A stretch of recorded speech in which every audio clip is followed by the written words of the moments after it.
Bom, agora vamos seguir para o Cazaquistão. O Cazaquistão é um país no qual eu tenho as minhas alunas de doutorado e alunos de doutorado, que falei para vocês, desde 2014, e eu quero iniciar por, por esse trabalho, que foi um trabalho feito com a espécie Artemisia sina. Artemisia sina é uma espécie que pertence à família Asterácea, é uma espécie endêmica no Cazaquistão. Aqui o mapa do Cazaquistão nos mostra essa área pintada em laranja, que é a área onde essa espécie ocorre em abundância. Então, essa espécie foi coletada e o estudo químico foi feito principalmente pelo fato de que a espécie era tradicionalmente utilizada para doenças inflamatórias e também para o alívio de dor, mas uma coisa interessante a respeito dessa espécie é que é considerada uma espécie tóxica. A toxicidade dessa espécie se deve a esse constituinte químico desenhado aqui no slide, que é a santonina. A santonina é um sesquiterpeno com atividade antiomíntica, porém muito tóxico. A santonina foi utilizada como medicamento no passado e atribui-se ao Van Gogh, ao pintor Van Gogh, o fato dele ter sido intoxicado com a santonina, e esse é o motivo pelo qual a maior parte dos seus quadros tem uma tonalidade voltada para o amarelo, porque ele desenvolveu xantopsia. Então, uma planta com atividade antiomíntica que é tóxica e também que é potencial a utilização em inflamação e analgesia. Então, nesse sentido, o nosso trabalho voltou-se para, número um, obtenção da santonina pura e o desenvolvimento de uma metodologia analítica para se quantificar a santonina em outras espécies de Artemisia, uma vez que no Cazaquistão existem praticamente umas 40 espécies de Artemisia espalhadas pelo país e algumas delas são comestíveis. Então, o primeiro foco do estudo era se obter a santonina em quantidade purificada e daí se desenvolver um método analítico para a quantificação da mesma, e o segundo objetivo, a obtenção de um extrato de Artemisia sina totalmente livre de santonina e a verificação da sua capacidade anti-inflamatória e analgésica. Bem, para o primeiro estudo, que foi o estudo da obtenção da santonina pura, a mesma foi obtida de acordo com esse fluxograma que está desenhado aqui, onde, através de uma análise cromatográfica do extrato metanólico, utilizando o cicromatotron, obtivemos 1,3 gramas de santonina numa quantidade bastante elevada, e, posteriormente, a produção do extrato livre de santonina para a próxima etapa desse estudo foi feito por cromatografia contracorrente, o que é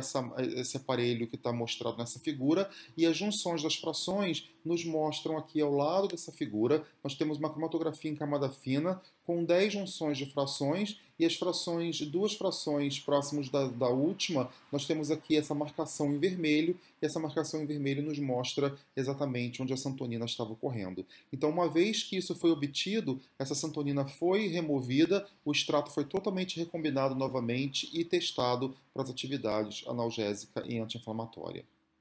De acordo com o que foi falado anteriormente, após a obtenção da santonina pura utilizando-se o cromatotron, a gente pode verificar aqui nesse slide os espectros de ressonância magnética nuclear de hidrogênio e de carbono 13 no topo do slide, e a gente consegue verificar o nível de pureza que foi obtido aqui por esse HPLC na base que foi obtido com a substância que foi isolada. O trabalho de obtenção de santonina em sua pureza e o desenvolvimento dessa metodologia analítica por HPLC, mostrando a santonina em 5,7 minutos, foi publicado na PLOS ONE. O desenvolvimento desse método analítico para a santonina pura isolada foi possível, pois fizemos a validação desse método analítico, e a validação foi feita utilizando-se todos os parâmetros farmacopeicos para obtenção do mesmo, e pudemos fazer a quantificação da santonina nos extratos obtidos, no nosso caso, na planta, além de fazer a quantificação de santonina em aproximadamente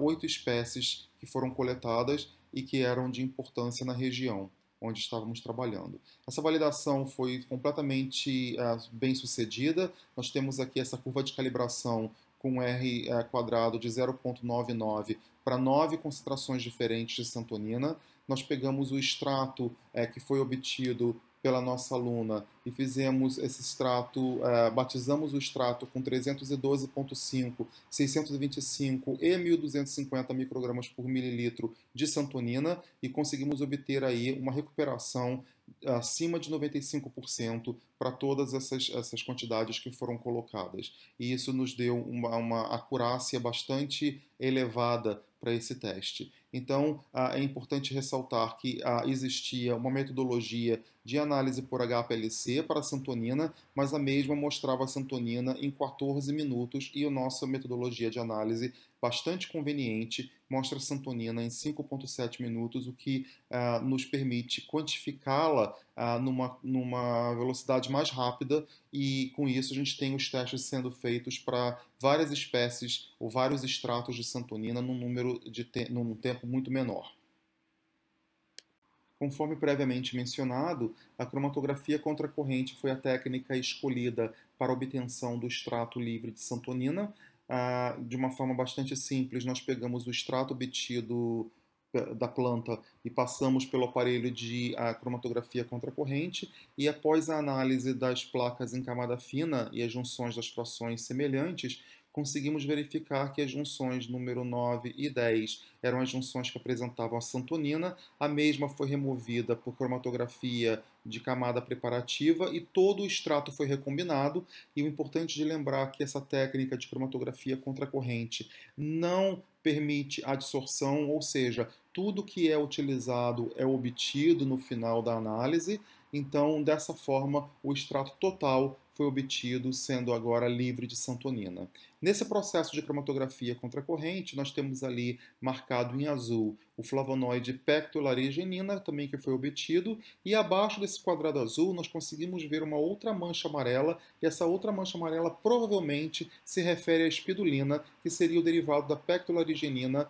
sendo hidroxilado na posição 4'. Esse não foi isolado por nós, mas existe relatos da planta produzindo a espidulina também, então nos faz inferir que aquele outro flavonoide seria a espidulina. A pectolinarigenina isolada, então, foi submetida à ressonância magnética nuclear de hidrogênio e de carbono 13. Os dados espectroscópicos estão descritos aqui nesse slide e podemos também ver que a substância foi isolada num estado bastante puro. O espectro de hidrogênio e o espectro de carbono 13 apresentam-se bastante limpos. O isolamento da pectolinarigenina e a atividade farmacológica da mesma, assim como do extrato livre de santonina, foi publicado na revista Molecules esse ano, número 25, página 27 e 28.